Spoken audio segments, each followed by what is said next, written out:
Everyone, it's Matt from Close on Books here. Welcome to another book review. Yes, finally reviewing East of Eden. I've been chronicling, going through and reading this book in real time over the past couple months or so, past 2 months. So I'll leave a link to that somewhere. I'm not sure how it really works on YouTube. If you want to watch those videos, follow around, put them in the background or whatever. But finally, I've read it. I've thought about it enough that I feel comfortable talking about it and giving you my thoughts. Before we get started, I just want to say, yes, this is a book review, but it will be completely spoiler free. I may talk about some characters and some of their dynamics and some of their qualities and attributes, but I will not reveal plot points or anything that is pretty meaningful for the story. Also touch on some themes here and there, and I understand that some people want to pick those up for themselves, and if that's the case, then maybe wait till you read the book before watching it, but there'll be no spoilers in this book. I just will talk about some characters and some themes. Okay, cool. And another thing, this is not meant to be like a really high-level analysis of the book. This is just me kind of getting my fix of talking about it.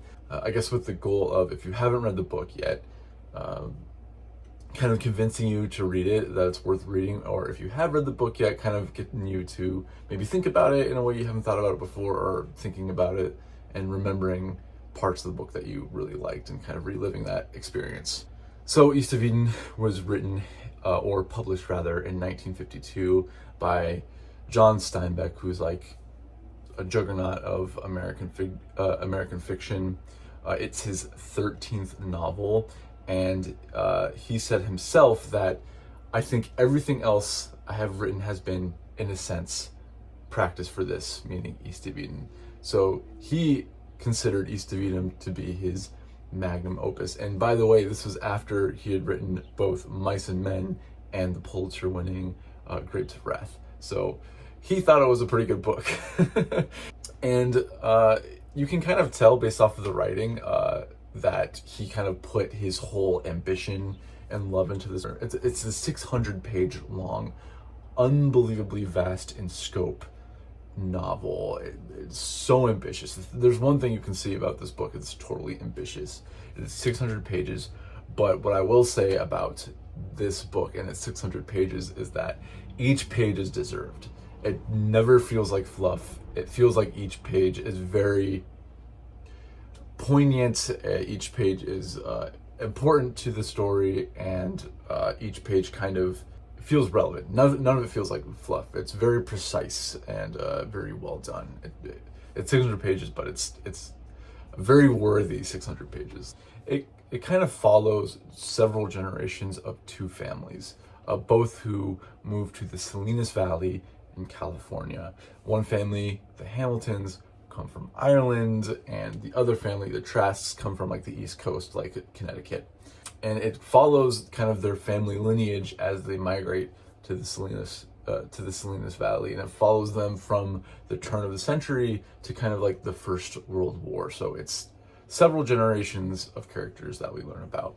And I also find it interesting because it follows like the turn of the century, and that's definitely one of the themes in this book, is kind of like the changing of the times and the changing of the culture that comes with the times. But it was written or about the turn of the century part of it, and John Steinbeck was born just right after the turn of the century, so in 1902. So in my head, it's like kind of me writing about like the shift from the 80s to the 90s, even though I was born into the 90s, but whatever. I just thought it was interesting. This book is pretty famous for being a biblical analogy, a pretty on the nose, a pretty obvious analogy, even down to the names of Cain and Abel. However, there are plenty of videos and books going over how this is a biblical analogy, and I feel like if I go into it too deeply, I might risk some spoilers. So just know that there are some biblical analogies in this book. The first thing I want to talk about, what I liked about this book, was the writing style, and particularly his writing about nature and of the Salinas Valley. I'm sure some of you have read, if not, you should. The first page of this book is just a gorgeous description of the Salinas Valley over the different seasons. The Salinas Valley is such it's like the lifeblood of this book. It lives and it breathes through this book. Like, it is so constant. It's like basically a character in the book. It is relevant in every part of the story. There's never a part of the book where he just kind of like stops talking about the Salinas Valley. He's always bringing it up and bringing up, aspects and idiosyncrasies about it. You become very in tune with the Salinas Valley. You become very in tune with the town by the end of the book. And it's very, very clear that John Steinbeck himself was like intimately familiar with the Salinas Valley. I mean, he did grow up there. He was born there and he grew up there. And it's very evident in this book, from, the way he would describe it in different times of the year, or how it would respond to different levels of rain, even the little specific details about different corners of streets, the people there. It's very clear that he's so familiar and loves it so much. In fact, because this book takes place when he was growing up, he actually has like a tiny bit of a cameo in it. But beyond just talking about nature in the Salinas Valley, the prose in this book is just breathtaking. It's just amazing. The way I would like to describe this prose, it's very personable. I like to imagine that I am in a bar somewhere late at night, in like the southwest of the United States. It's like hot out, it's dimly lit, all the countertops and everything is like old wood, and I am there drinking a beer with this really cool old wise man and he is telling me the story himself.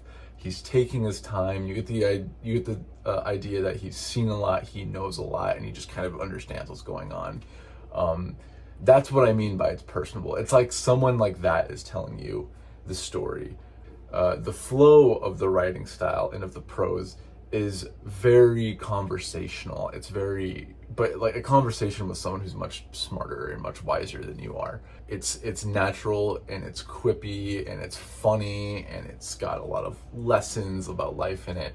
And it's definitely one of the highlights of the book is the prose. But there are other times where it just sounds like pure poetry, beautiful poetry. And I have a couple of examples that I wanted to show you. So here's the first one. It's one of the more famous examples in the book, but I just thought I'd read it because it's just so good. Oh yeah, I'm reading off my Kindle because my dad left his copy at work, and so he's reading my copy right now, so I'm using my Kindle. Which, by the way, finding these passages on the Kindle version was non-trivial because the layout is pretty different. Anyway, Adam stood up and strode out of the room. He went to the back door and looked out on the afternoon. Far off in the field, his brother was lifting stones from a sled and piling them on a stone wall. Adam looked up at the sky. A blanket of herring clouds was rolling in from the east. He sighed deeply, and his breath made a tickling, exciting feeling in his chest. His ears seemed suddenly clear, so that he had heard the chickens cackling and the east wind blowing over the ground. He heard a horse's hooves plodding on the road and far off pounding on wood where a neighbor was shingling a barn. All these sounds related into a kind of music. His eyes were clear too. Fences and walls and sheds stood staunchly out in the yellow afternoon, and they were related too. There was a change in everything. A flight of sparrows dropped into dust and scrabbled for bits of food and then flew off like a gray scarf twisting into the light. Adam looked back at his brother. He had lost track of time, and he did not know how long he had been standing in the doorway. No time had passed. Charles was still struggling with the same large stone, and Adam had not released the full held breath he had taken when time had stopped. Suddenly he knew joy and sorrow, felt it into one fabric. That's one. And this is the other one I'm talking about, and this is kind of like a conversation between two characters. And this one for me was a big highlight in the book. Samuel said satirically, "It is my duty to take this thing of yours and kick it in the face, then raise it up and spread slime on it thick enough to blot out its dangerous light." His voice grew strong with vehemence. I should hold it up to you muck covered and show you its dirt and danger. I should warn you to look closer until you see how ugly it really is. I should ask you to think of inconstancy and give you examples. I should give you Othello's handkerchief. I know I should. And I should straighten out your tangled thoughts, show you that the impulse is gray as lead and rotten as a dead cow in wet weather. If I did my duty well, I could give you back your bad old life and feel good about it and welcome you back to the musty membership in the lodge. And then he goes on to say, it is the duty of a friend. I had a friend who did the duty once for me, but I'm a false friend. I'll give you no credit for it among my peers. It's a lovely thing. Preserve it and glory in it. And I'll dig your wells. If I had to drive my rig to the black center of the earth, I'll squeeze water out like juice from an orange.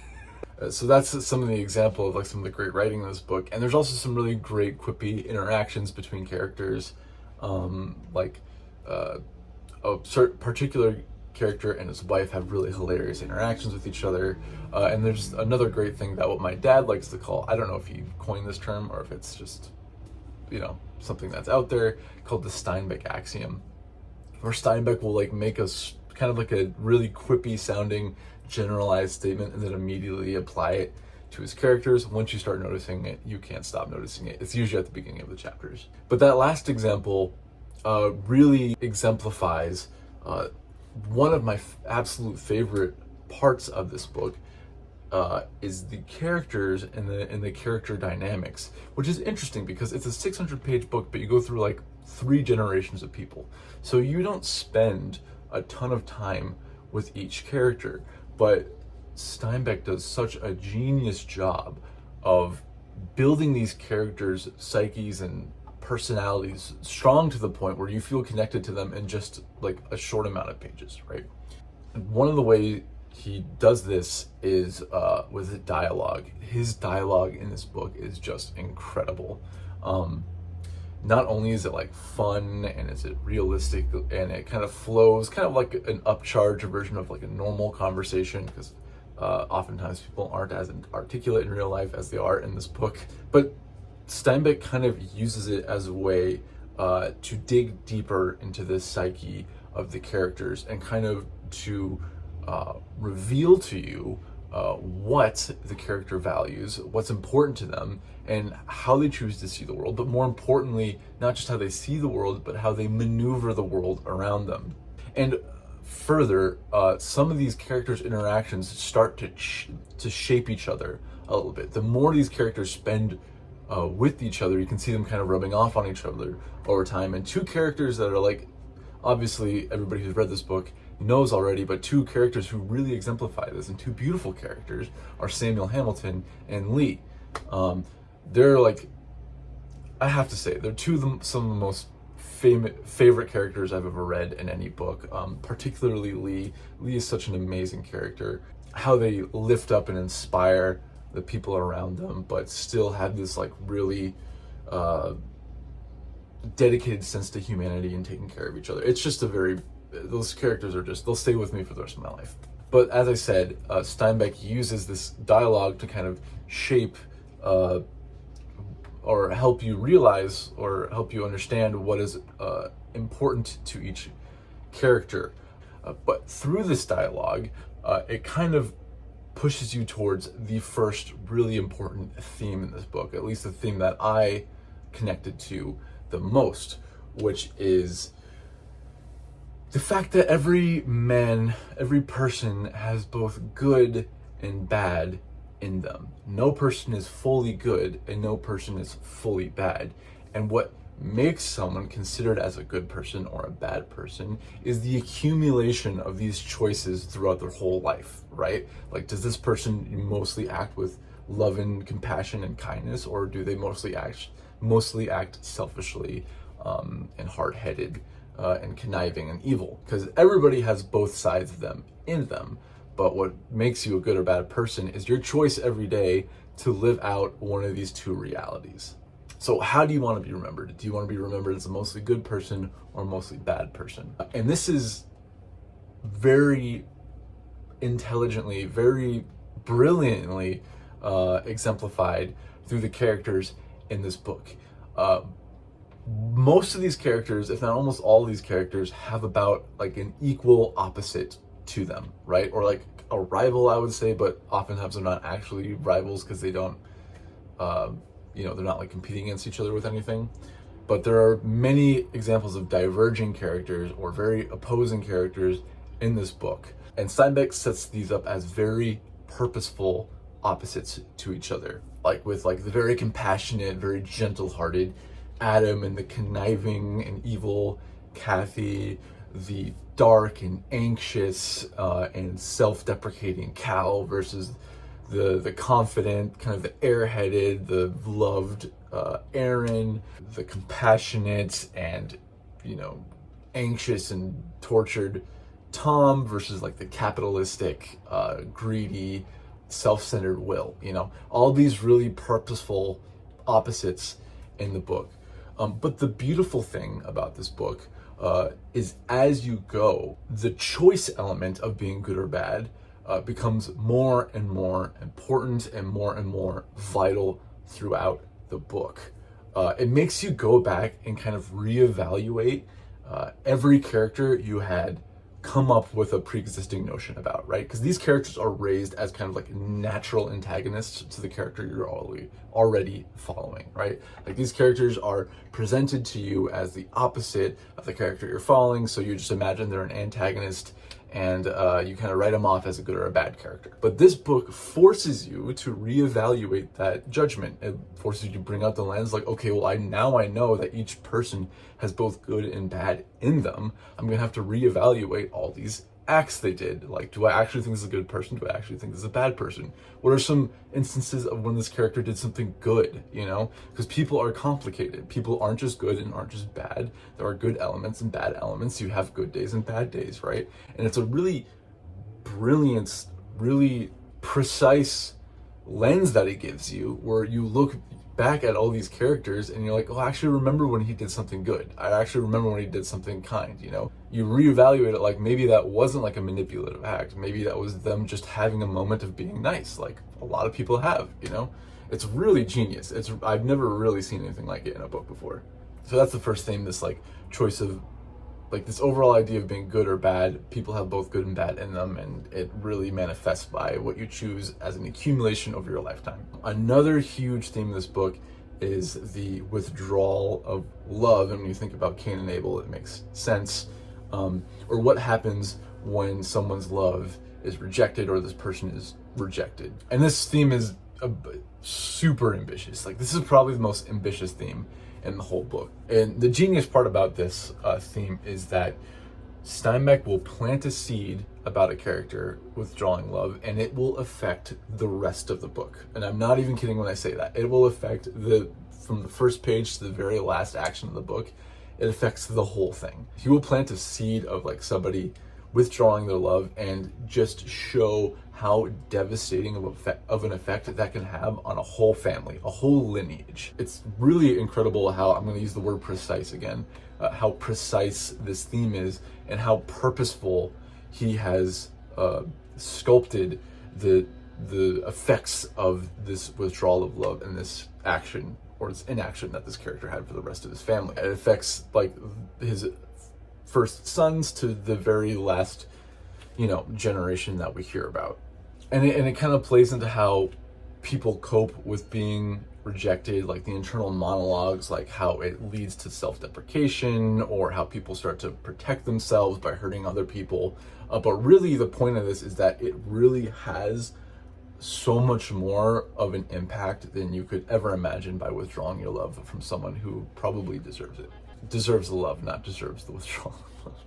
Some other smaller themes I'll breeze through really quick is like your sense of identity or reality versus perception. So what you perceive reality to be versus what it actually is, and the sense of identity. And this is true with the character Lee in particular, and how he is hesitant to present to people that he is an Asian American, that he was an Asian person born in America and raised in America, and how people, and especially in like the turn of the century, were much more comfortable as just seeing him as like a Chinese man. So he would kind of play up into that. And this book is really interesting because it also goes into a lot of the exploitation of Chinese immigrants, especially when building the railway system.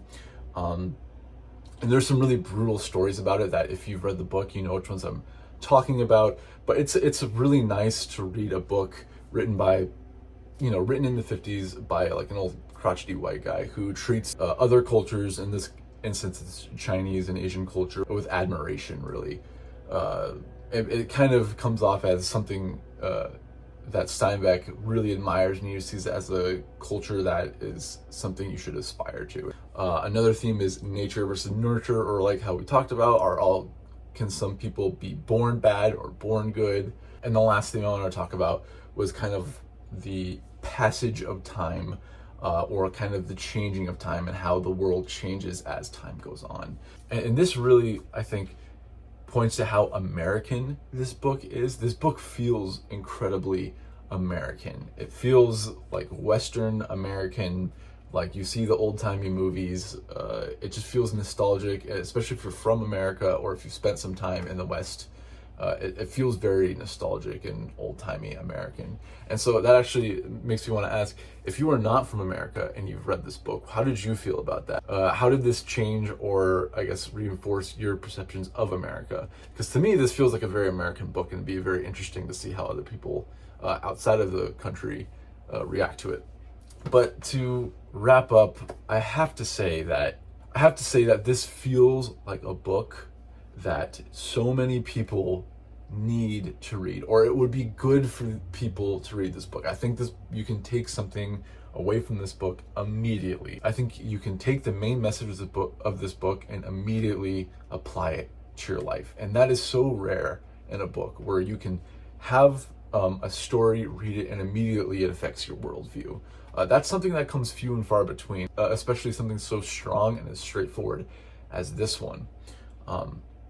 Like, I know so many people who need to read this book. So many people who are too down on themselves or too harsh with themselves, and who are like tortured, who can get something really positive out of this book. This book really kind of reinforces or pushes that saying, bad people don't worry about whether or not they're being bad people, right? There's a lot of good people who are tortured and who think that they're being bad, but in reality, they're spending a lot of time and energy trying to be a good person, whereas bad people just do bad things, don't think about it. Really, it's a choice every single day. You wake up, you're faced with decisions of being compassionate or selfish, and that accumulation over time is what classifies you as a good or a bad person. But not only is it good for like people who are like tortured and think too lowly of themselves, this book is also good for people who think way too highly of themselves, and hopefully they can take away a little bit more humility out of this book, But to kind of wrap up, this book is full of beautiful highs, devastating lows. There's so much tragedy and hurt in this book. There's so many parts where the character feels hopeless, or the characters feel devastated. But I still walk away from this book thinking it's very optimistic. It's a very warm and reassuring book. It's a very beautiful book.